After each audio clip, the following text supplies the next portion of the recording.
let's chat about my recent mail call that I got, okay? Because this was not planned. This all happened in the last couple days. So I put an order in for this. This right here is the entire series of Buffy the Vampire Slayer.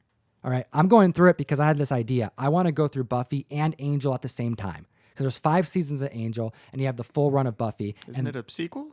No, they actually were playing at the same time because Angel and a couple characters went off to do their own show. And then it was like, this would happen and then Buffy would happen. And they had some crossover events. And pretty soon we have a crossover happening over at Boom Studios that we need to chat about right now. Hellmouth, issue number 1.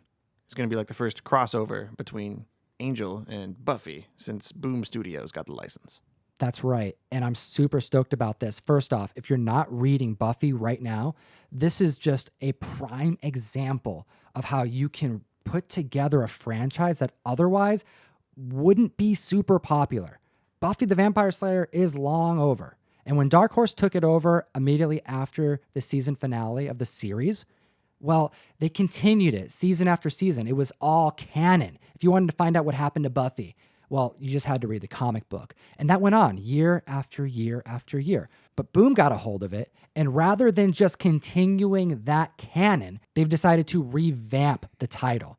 It's all modern, and these characters, they look similar. They're still the same subject matter and supernatural, and it's still the same type of story, but it's different. The personalities are different. The characters are different. If you want to jump into Buffy, you're going to get a fresh take on a very respected series, and I cannot recommend it enough. This is one of the few titles that I'm reading alongside of Absolute Carnage and Hickman's House of X. And I have to also mention, because he's not on the list other than here, Donny Cates had something to say about it. Donny Cates. The second you said...